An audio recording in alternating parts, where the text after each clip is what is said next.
de sigilen bɛ jamana kɔ kan I b'a fɛ ka I nin kanso ni ka o jɔ Mali kɔnɔna la tunga lafiya a y'o haminata ni ka o bɔ tungarangew ulu kan musaka bɛ I bolo walima musaka tɛ I bolo dutɛrɛn bɛ e maa min bolo walima ni dutɛrɛn tɛ I bolo I sen don tunga lafiya ka tɔn na walasa ka se ka I nin kanso ni ka o jɔ tɔn min yɛrɛ ni ale bɛ daminɛ maa 10 na fo ka taa se maa 16 o ma yani tɔn yɛrɛ ka sigi bolonɔbila sɛbɛ o bɛ taa kɛ notaire fɛ yen n'an b'a fɔ ma ko seere tɔn sigilen kɔfɛ tirage au sort o de bɛ kɛ tɔn daminɛ la walasa ka se k'a dɔn maa fɔlɔ min ni ale ka so tile bɛ di a ma kalo 5 o kalo 5 maa kelen bɛ a ka so tile ni ka o sɔrɔ n'o ye villa hakɛlama ye kalo 7 o kalo 7 ka taa se kalo 8 ma maa wɛrɛ bɛ a ka villa tile sɔrɔ duplex fo ka taa se piscine ma ka taa se piscine ta ma I sen don tunga lafiya ka ni tɔn in na walasa ka se ka I nin kanso ni ka o jɔ ba maliba o kɔnɔna la danaya ale ni lafiya la dugukolo ko hami bɛ aw maa minnu fana na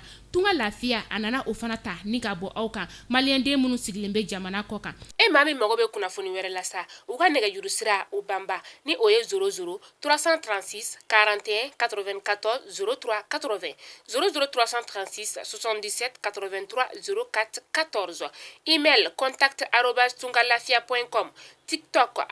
@tunka.lafia Facebook tunka lafia ni tunga lafiya ye maliyɛnden minnu sigilen bɛ jamana kɔ kan n'o ye an ka tungarangew ye u kɔni nana kana sojɔ ko hami bɔ aw la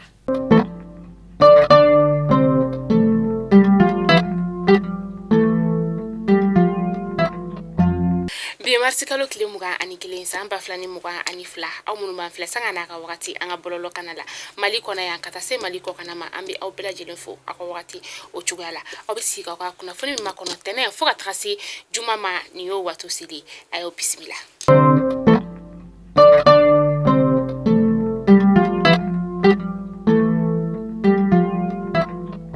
kunnafoni daminɛla I n'a fɔ bɛɛ b'a kalamina cogo min na k'a fɔ CEDEAO ma olu ka ciden kɔni tun bɛ anw ka jamana o kɔnɔna la yan nɔ n'o ye Goodluck Jonathan ye a kun nakun ye fɛn min ye o de ye ka na n'an ka cɛmancɛ fanga ma a n'u ka sigi ka kuma kɛ walasa cɛmancɛ fanga ale dan bɛ se ka latigɛ cogoya min na Goodluck Jonathan a kɔni seginna ka taa ka sababuya kɛ ani an ka jamana marabagaw u ma bɛn ka fɔ kɛ u ye an ka jamana marabagaw u kɔni sɛbɛnfura ni ka o bila sɛbɛnfura in kɔnɔna la sa u y'a yira k'a fɔ ko marsi kalo tile 18 ka taa se a tile 19 ma san 2022 Goodluck Jonathan ale kɔnɔna ni CEDEAO ma olu ka hakilina ye n'o de ye k'a fɔ ko transition n'o ye an ka cɛmancɛ fanga ye k'a kuntagala ko kalo 12 an ka jamana marabagaw olu y'a yira k'a fɔ ko kalo 36 u kilala ka bɔ la kana kalo 29 na fo kana se kalo 24 la CEDEAO ma ka cidenw olu kɔni ma sɔn an ka jamana marabagaw olu ka kuma fɔta ma u kɔni ye kuma ni ka a bila o kan ten ka kɛ ni diɲɛ selekɛnɛ ni musow ka don kɛrɛnkɛrɛnnen o ye sa faraɲɔgɔn kan jɛkulu min bɛ yen nɔ ni ale bɛ wele ko ASFIA ani an ka minisiriso min bɛ yen nɔ ni o ɲɛsinin bɛ sifinnakaw ka taa se farikolo ɲɛnajɛ ma a n'olu ka bolodi ɲɔgɔn ma o kɔnɔna la sa u kɔni ye ɲɛnajɛ belebele ni ka o kɛ sibiri tɛmɛnen marisi kalo tile 19 san 2022 a taara ka bila minɛn min kɔnɔna la sa o de ye muso denmisɛnw ka se ka olu ka ko ni ka olu sigi sen kan cogoya min na a baara bɛɛ lajɛlen minɛn taara ka sigi maa min kɔrɔ sa o de ye colonel Asimi Goita ye ka denfaya ni ka o ta ka di ministre Musa Aga Atayer ale ma ni ale ye farikolo ɲɛnajɛ ministre ye ka taa se sifinnakaw ka ministre o ma musoba min bɛ yen nɔ sa ni ale bɛ wele ko Daja Fatuma Barka Minta Amudi Aidara ale kɔni ye muso 20 ni ka olu fara ɲɔgɔn kan muso ninnu kɔni si ma bɔ sigida kelen o kɔnɔna la a baara in yɛrɛ la sa musow u y'u jeniyɔrɔ fin kosɛbɛ ka sababuya kɛ u ye dɔnkiliw ni ka olu da ka farikolo ɲɛnajɛ olu kɛ ka tila tuguni ni ka catiriw ka olu bɔ o ni a ɲɔgɔnna caman sibiri tɛmɛnen colonel Asimi Goita ni ale an ka jamana ɲɛmaa ye a wulila ni ka taa kucɛlakaw ka dugu o kɔnɔna la ni y'a siɲɛ fɔlɔ ye kabini a kɛra cɛmancɛ fanga jamana ɲɛmaa ye a ka wuli ni ka taga dugu wɛrɛ o kɔnɔna la sa a kɔni wuli kun kɛra fɛn min ye sa o de ye ka taga kucɛlakaw ni ka u ladɔnniya k'a fɔ k'u ye baara min kɛ ko a diyara ale ka sababuya kɛ diɲɛ selekɛnɛ ni fantan 4 bɛɛ lajɛlen kɔnɔna la an ka jamana ale de ye jɔyɔrɔ fɔlɔ ni ka o sɔrɔ kɔɔri sɛnɛ o la a taara ni ka t'o foli kɛ a ka nin tali in yɛrɛ kɔni kɛra nisɔndiyaba ye kucalakaw olu bolo. Colonel Assimi Goïta ani gouvernement maa dɔw taara ɲɔgɔn fɛ fo ka taa se a masurunyamaw olu ma. Abe dɔgɔkun kelen bɔ bi sankaw kuran kɔnte ulu fɛ nɔ kabini tɛnɛn tɛmɛnen EDM maaw no o ye kuranso tigilamaw sa olu y'a yira k'a fɔ ko ne y'a ko kuran kɔnte nɔ k'u ka groupe dɔ de kɔni bɛ yen nɔ o tiɲɛnen don dugulamaw olu kɔni nisɔngoyalen don kosɛbɛ ka sababu kɛ kurantanya ye u ye weleweleda bila an ka jamana marabagaw ma u ka waleya sugu bɛ kɛ walasa olu bɛ se ka bɔ nin dibi na yani sunkalo cɛ. Masina sɛnɛkɛlaw olu fana jɔrɔlen no kosɛbɛ ka sababuya kɛ nɔgɔ sɔngɔ kɔni o yɛlɛna kosɛbɛ u ka dugu o kɔnɔna la u y'a yira k'a fɔ ko nɔgɔ min ni a tun bɛ feere sefa wari 5,000 ani 800 tile damadama kɔnɔna la a kilo 50 bɔrɔ nin wagati in na ale bɛ ka feere sefa wari 7,000 nin kɔni nin kɛra jɔrɔnanko ba ye sɛnɛkɛlaw olu bolo. Ni wagati na fana tajik fana ale sɔngɔ gɛlɛyalen no kosɛbɛ an ka jamana o kɔnɔna la yan nɔ kabini marisi kalo tile 17 san 2022 fɛn min essence sa dɔrɔmɛ 20 o farala ale kan gasoil yɛrɛ kɔni fɛn min farala ale kan o de bɛ t'i jɔ fo dɔrɔmɛ 40 na tajitalaw nin kɔni fana kelen no ka olu jɔrɔ a yirala k'a fɔ ko Ukraine ni Russie ka kɛlɛ de kɛra sababu ye ni ka taji kɔni ale gɛlɛya diɲɛ seleke naani fan 14 bɛɛ lajɛlen kɔnɔna la.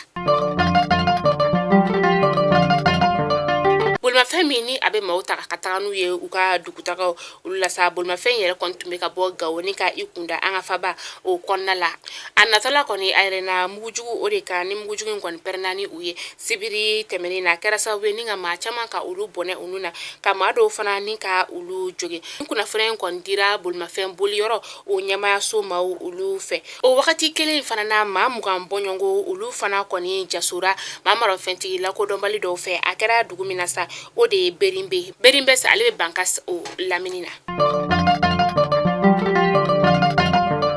An bɛ taa kɔkan kibaru la n'an taara kɔkan kibaru la an b'an kunda Burkina Fasokaw ka jamana o kɔnɔna kan a yirala k'a fɔ u ka kɛlɛkɛcɛ maa 12 bɔɲɔgɔnko olu kɔni fagara kunun kari don karogɛlɛnjinɛ tigilamaw olu fɛ a kɛra u ka jamana tilebiyan fanfɛla o la nin kunnafoniya in kɔni dira u ka lakana tigilamaw olu fɛ.